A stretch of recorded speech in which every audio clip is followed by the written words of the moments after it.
the conversations we've had as a coaching association and the new rules by the NCAA about an early signing date. This early entry by players, the mid-semester enrollees, has kind of changed the landscape. Also, signing date, the so-called, 11th hour and signing date decision. So our class has been in place for quite a while. Even Munford, they're signed today, but he's been committed for a few days, and so a very good class, a class that someone's asking me, what do you look for? That changes every year. It's a slotted. It'd be kind of intriguing someday to show you what the war room looks like. I guess the so-called war room we call it. But a whole side of the wall is devoted to recruiting. Malik Hooker walks out, you better put someone back in, and you don't have to be overly intelligent to figure out if the guy that you slide in that slot's not good enough, your team's not quite good enough. And so that's what we did, and I'm very pleased. 2 years in a row we've lost 60% of our, or 6 out of 8 secondary players early entry into the NFL draft, and that's unusual.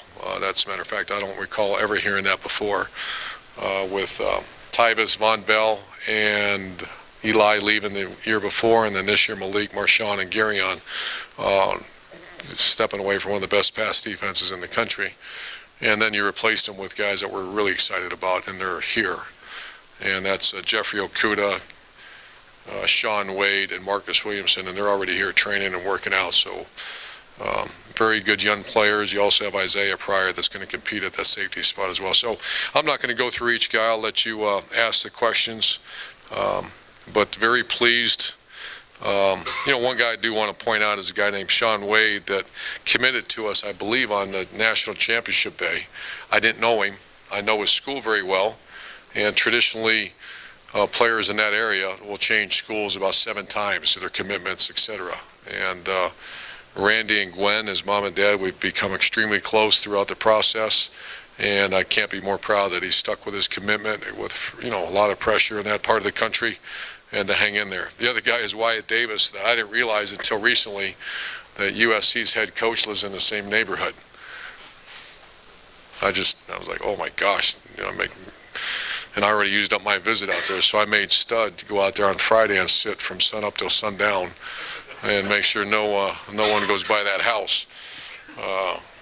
But it's just the unique stories out there, and Wyatt was, even after some media badgering and some other stuff, was able to hang in there, and that's a credit to our coaching staff relationships, but it's also a credit to this incredible university, and even more importantly, the program within this university. And that's what I love to hear. When Why Did Baron Browning told me he picked Ohio State University, it's because of what this university can do for him when he's done playing football.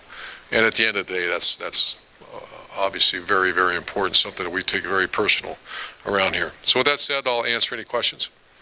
Ari's waited 365 days to ask a recruiting question, so we'll open up with Ari. Who did? Ari. No.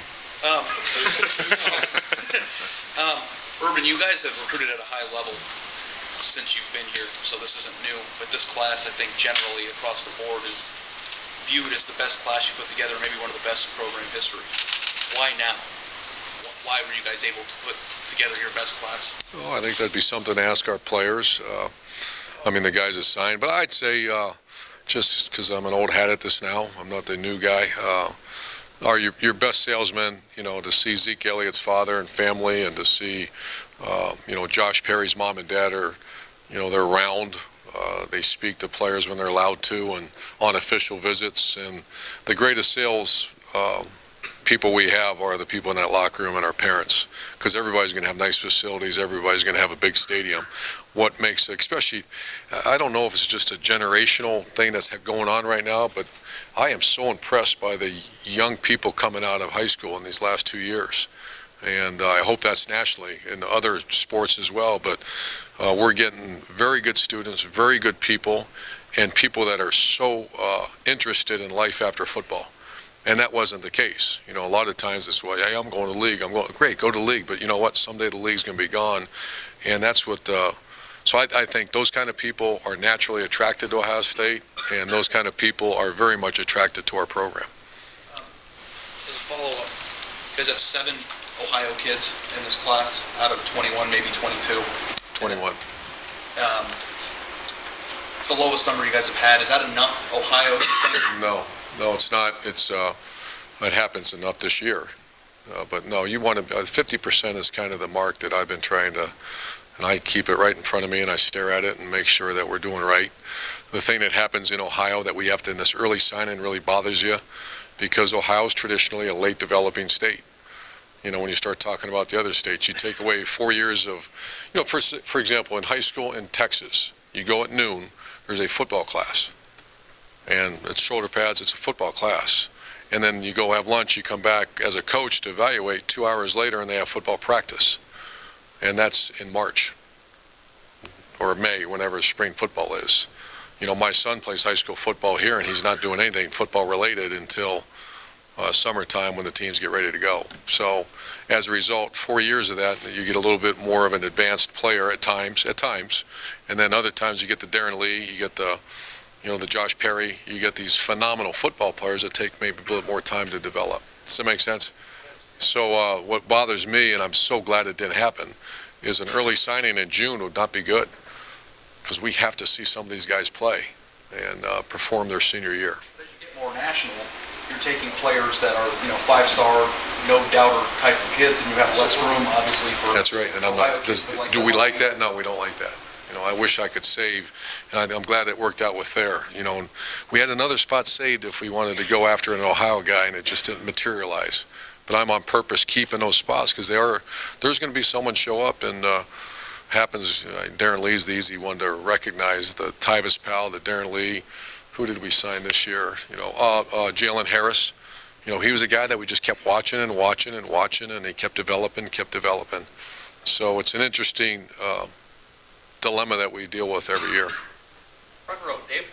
Looking at wide receiver recruiting, you guys have signed a lot of big, tall wide receivers the last 2 years. We've been Victor and Austin Mack and the 3 guys this year. Has there been a change in philosophy with wide receiver recruiting, or is it just? I think everybody, that's never changed. It's just, can you get them? Are they out there? Are they good enough? No, everybody wants the Julio Jones. They don't come around very often. Ben Victor is going to be a dynamite player here. You know, we saw Clemson's guys presented matchup issues, but everybody wants big and fast. So I don't think that's any school in the country say, I'm looking for small.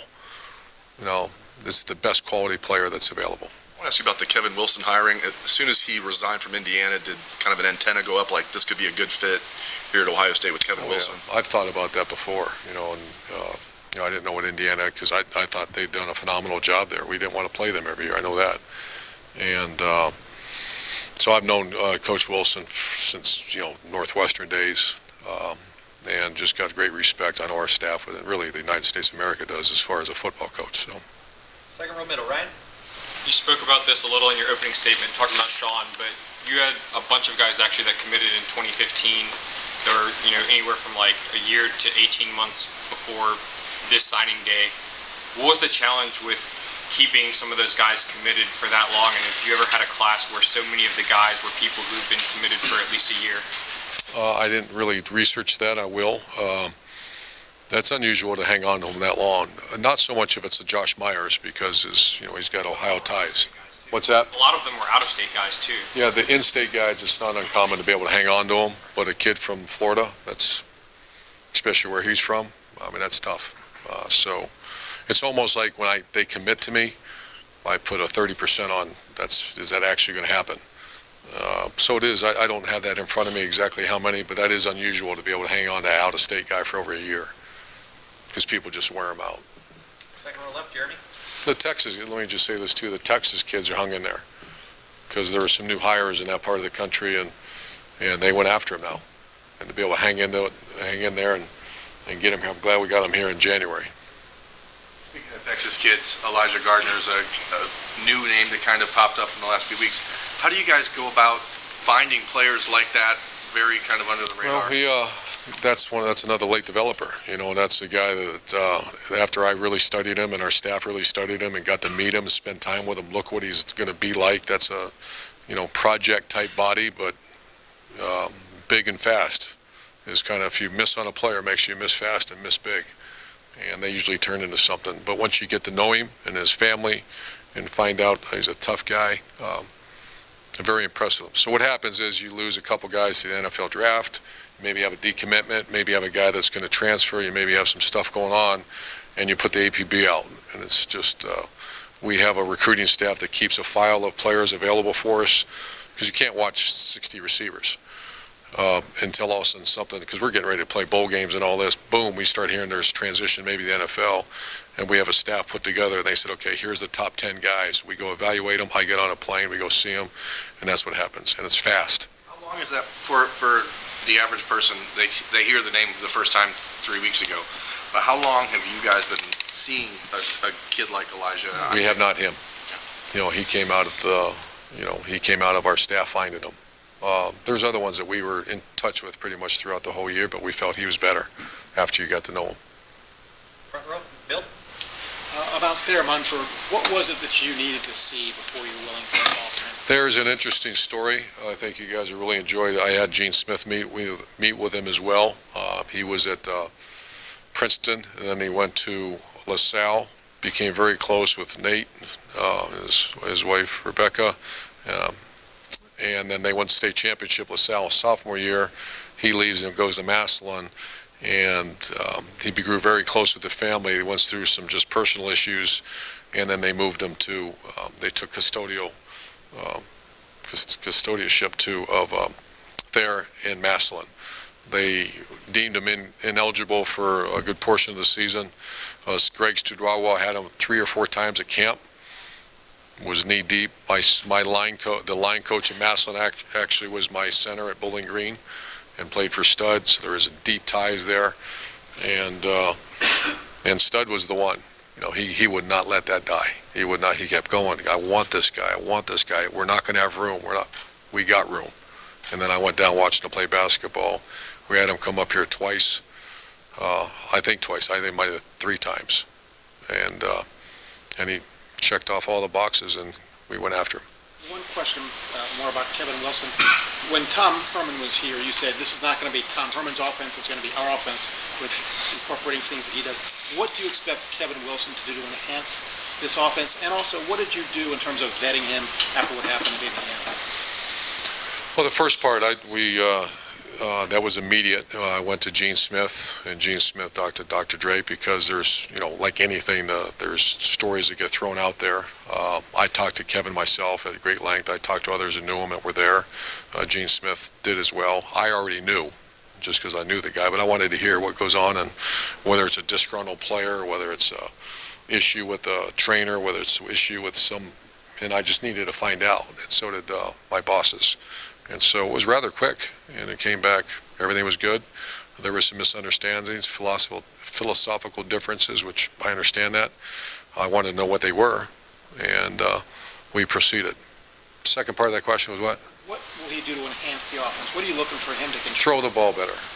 I was going through all our stats. We led the Big Ten in offense this year. I think that's 3 or 4 out of 5 years. We scoring offenses. We were, I think, 0.7 points away from leading the Big Ten in scoring offense. Number 1 in third down conversions. Where we were poor, we want to be 250, 250. I believe we were 250 rushing or 247 or something like that. We're only 213 passing, and we want to be 250, 250. It is going to be, I'm going to be perfectly clear though, this is the Ohio State offense, and we're going to enhance it and make it better. 214 is the perfect, that's what we want to be. And that's great balance, 1,500-yard rusher, receivers that are making, have ability to stretch the field. We have to get back to that. And we have to play with better tempo. That's where Tom Herman really enhanced our offense. He brought a tempo to us, and I know Coach Wilson and Ryan Day are very much used to that. Way back in the back, Steve?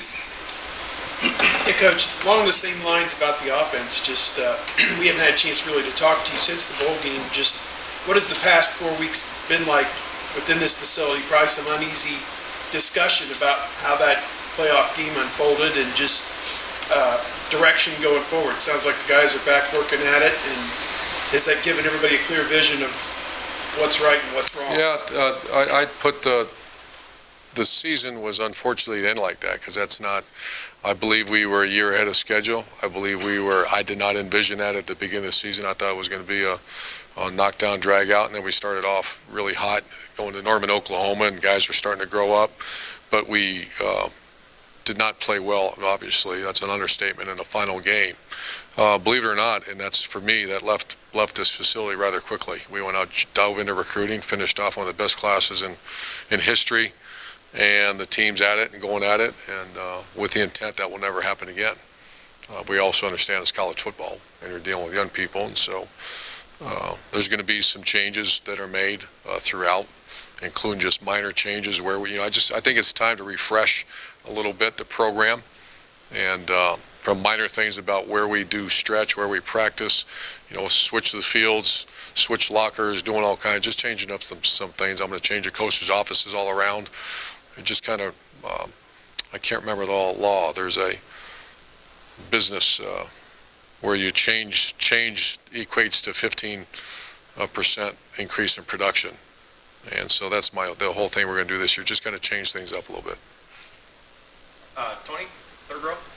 Barrett Browning told us about his prank that he pulled on you when he committed, Prank. about committing to, Oh. I was wondering about your version of events when you also then turned the tables on him. I threw my phone against the damn wall. Yeah, I remember sitting down, and I looked down, I knew he was going to commit. I was over at our friends. They had some kind of, I can't remember what time of year it was. And I remember looking, I leaned over, I said, here it comes. Boom, I looked down, and it's, I can't remember if he called or sent me a text and said, I'm going to roll with Bama or something. I took my phone and threw it against the wall, and I sit down, and all of a sudden I hear it buzzing again over there. I look, and it's his father, and his father says, hey, we got him, coach, we got him, congrats. I go, what the hell are you talking about? He's going to Alabama. I said, no, he's just playing around. So he got me good. But then you got him back. When you said you got him back when you called him, told him you had taken the job. With the LA Rams, he said that you took the Rams job. He cried. Did he tell you that? Yeah. Did he tell you he teared up? No. He teared up. He said he was mad. So he told you this. You guys are gonna like covering him the next few years. So there's all those rumor about the Los Angeles Rams, and so I called his mom, and because she's great, and I said, Keisha, let's go get him. She said, okay, what do you want to do? I said, okay, I'm gonna call, because she teaches at the school. Call him down there, and let's put him on speakerphone. I want to see his reaction. So we did it. And I said, Baron, I got some tough news for you, but I've taken this job, and he's going to hear quiet. And I go, hey, man, you all right? And he's just quiet. And I said, hey, I'm just kidding, man, all right? And his mom said, man, he was crying. He was crying. Great stories. Austin? Urban, do you look at JT as an addition to this class? I mean, there was some possibility that he might not return and go to the NFL or be a graduate, but he might not be your quarterback again next year. Is he a bonus for this group? He's our quarterback, or I mean, I think what happens is microphones get stuck in front of players' faces in tough situations. You lose a game, you're embarrassed on national TV, and things happen. And I talked to him the other day. I saw some comments he made about I wouldn't have came back with change. I don't know if that's all. I'm sure if he would like to re-say what he said. So, I never thought he would leave. I don't know how close that was. Only JT knows. I'm very close with him, but I think he's an Ohio. I don't think he's an Ohio State Buckeye, and will always be an Ohio State Buckeye. So it's what happens here is just like boy, the offense is terrible, and we only led the Big Ten for 4 out of 5 years. It's you create these monsters, and you have to feed the monsters. And I'm familiar with it. I'm at that age now where I've been a part of that for many, many years, and I just want to make sure our players continue. Just keep going. Just keep the boat pointed straight ahead and go as hard as you can, and steady in the boat.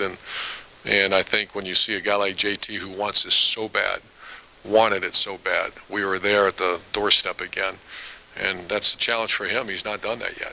He got us to the doorstep again in 14 and gave way to Cardell. And so I'd never thought it was that close, but once again, that's his. What does it mean now for the future of your quarterback room to bring in Tate? It looks like you guys have a line of successors going down for the next few years. comfortable do you feel? Where does Tate fit into this picture? Tate's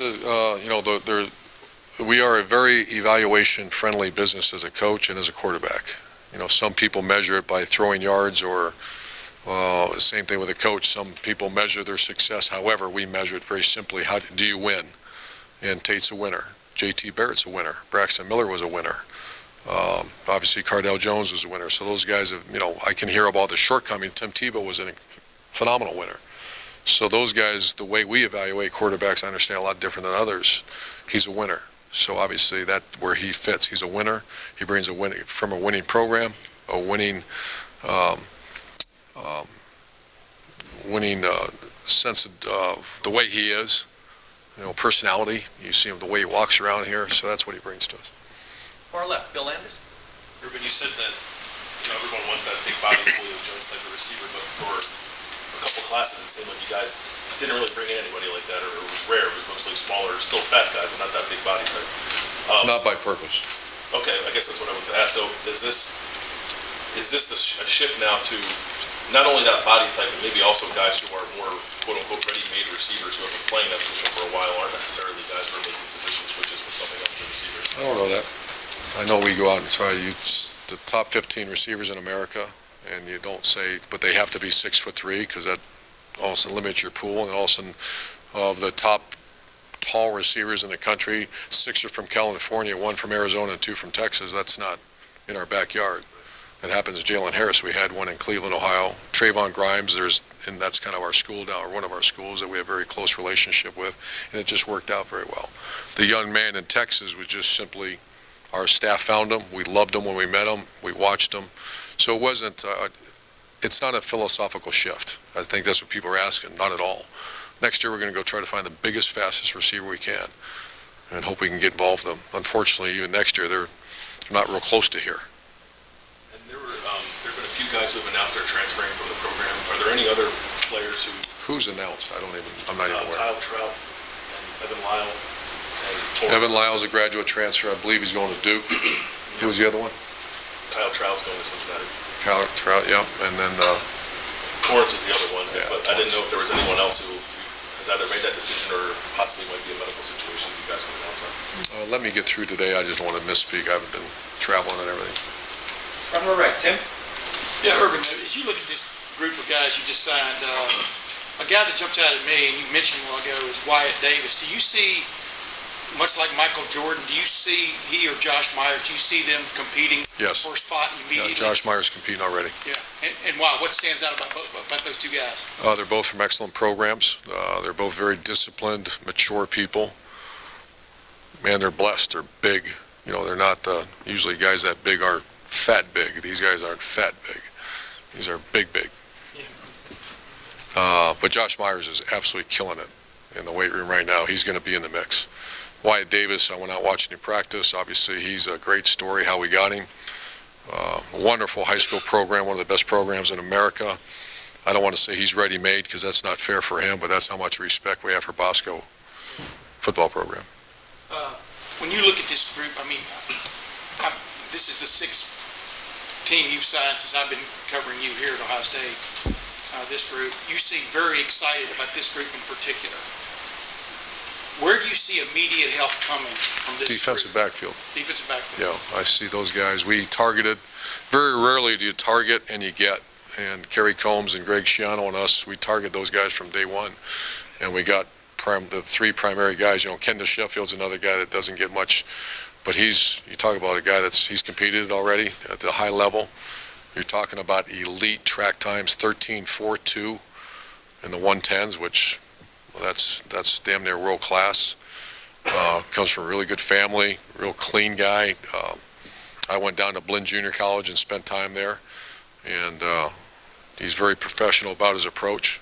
So I would say that area is probably the most likely to.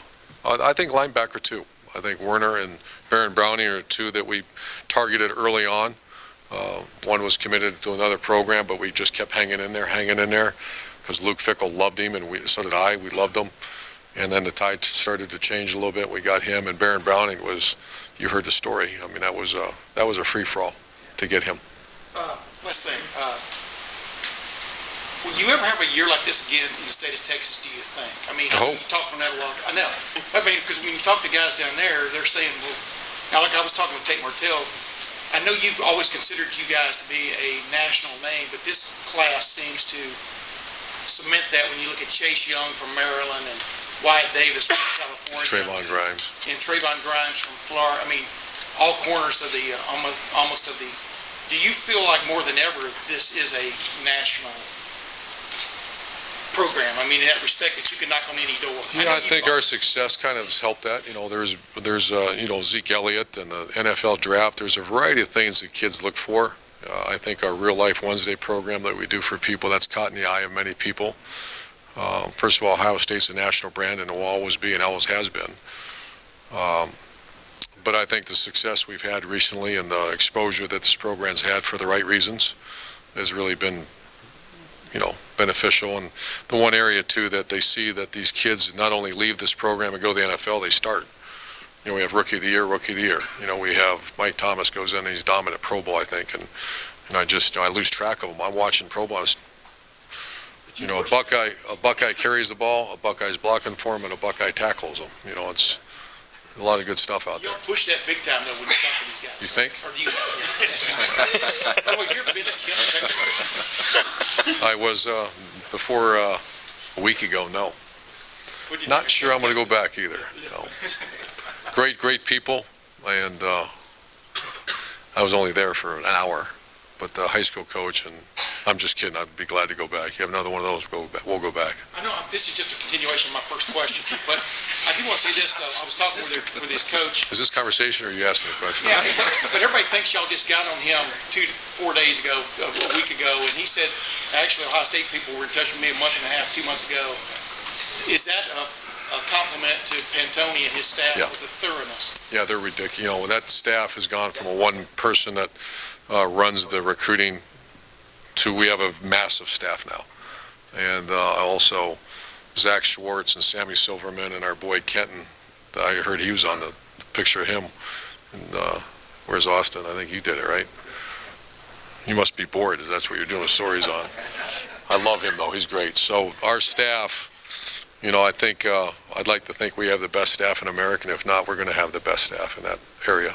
And Gene Smith's been very understanding and making sure that we are swinging with both hands. Folks, I'm going to have to wrap it up here shortly. Marla, go ahead.